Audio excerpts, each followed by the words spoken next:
So today we're visiting a beautiful city of Fribourg, the capital of canton of the same name in western Switzerland, a medieval city above the picturesque Rhine River. Fribourg was founded in the 14th century by Herzog Berthold and today is nestled in the very heart of Switzerland.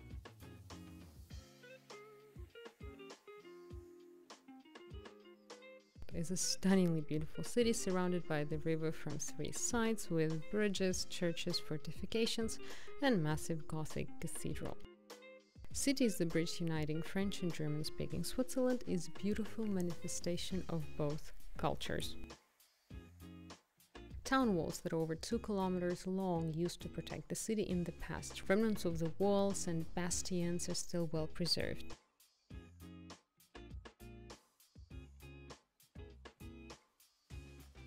As you could see, the city is located in the valley and on the hills, making it really beautiful. One of the best ways to experience the city is actually take funicular. Right now I'm standing in a very old, very cool funicular, and it's just a small train that can take you all the way to the valley or back up to the hills. Really cool experience, opens a beautiful view over the city, so I would highly recommend it.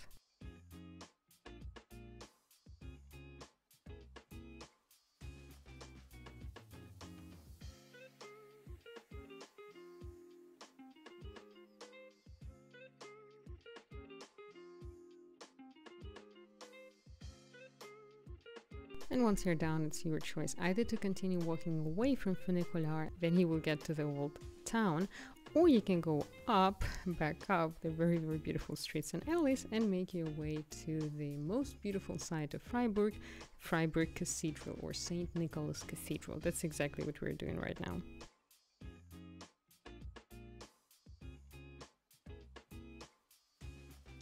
From here on the way to the cathedral, you will see the town hall and the square in front of the town hall.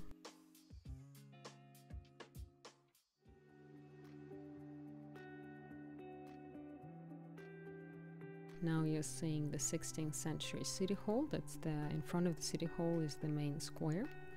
Today the square is a home to many restaurants, cafes and shops, a very popular place to visit. Weekly open-air markets are organized here, bringing fresh vegetables, fruits, and in the summer, many berries.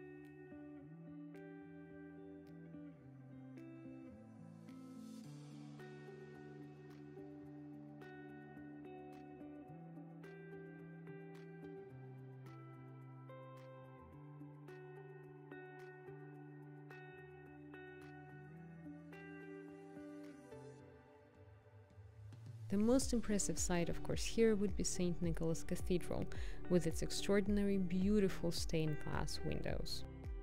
Construction started in 1283 and continued in several stages. It was dedicated to St. Nicholas and boasts a 74-meter-high tower, offering fantastic panoramic view over the city.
And back to the city's history. So you remember it was founded as Freiburg in 1157 by Duke of Saringen.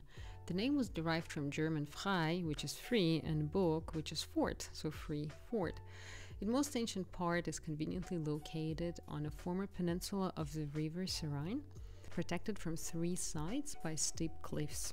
So it was a very, very well located city for fortification. The easily defended city helped Duke of Zähringen to strengthen and extend their power in the Swiss plateau. At the beginning of its inception, Freiburg was built as a city-state. Initially was land that was controlled from far away. Dukes of Zähringen who did not live there, they died out in 1218, and the city was transferred to the related Kyburg family. They granted the city its former privileges and wrote the municipal laws, and eventually the city was sold to Habsburgs in 1277, and then trade and industry began in early mid-13th century, allowing the city to flourish.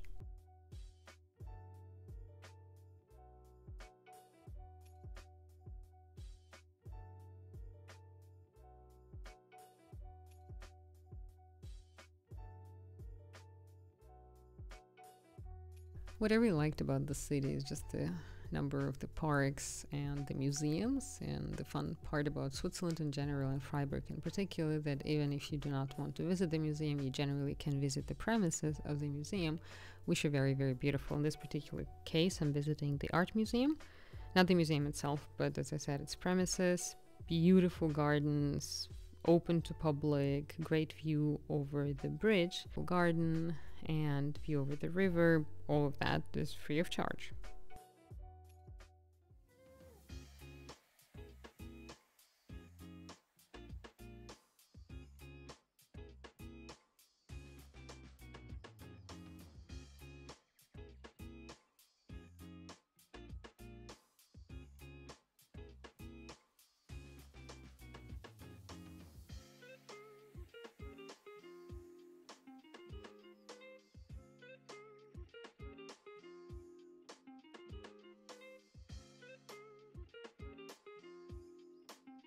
The beauty of the visit for me was also that it was in spring, the weather was beautiful, the parks were blooming, the city was in full bloom, the greenery was very fresh, this kind of a spring greenery, very light green colors, so absolutely beautiful.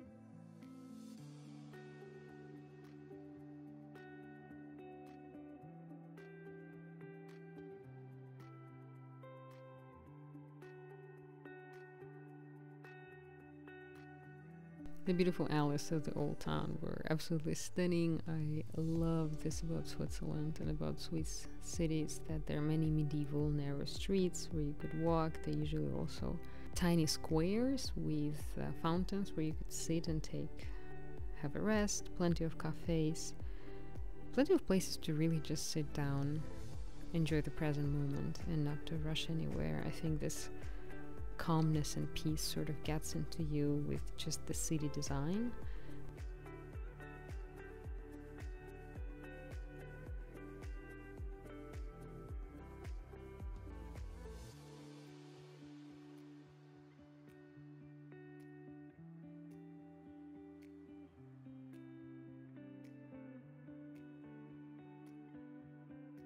The city's only remaining wooden bridge is the Berne Bridge, existing since 1653.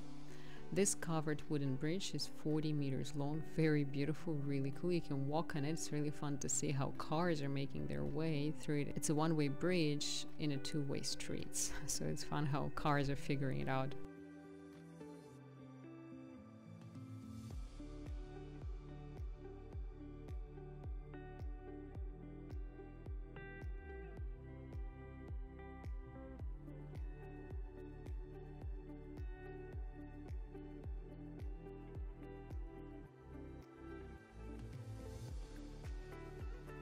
And that would be all that I wanted to share with you about beautiful Freiburg. I hope it was helpful. If you're planning to visit, let me know when you're going. Let me know if you have any questions. I hope you enjoyed the visit and the video was helpful for you. Thank you so much for joining, and see you soon.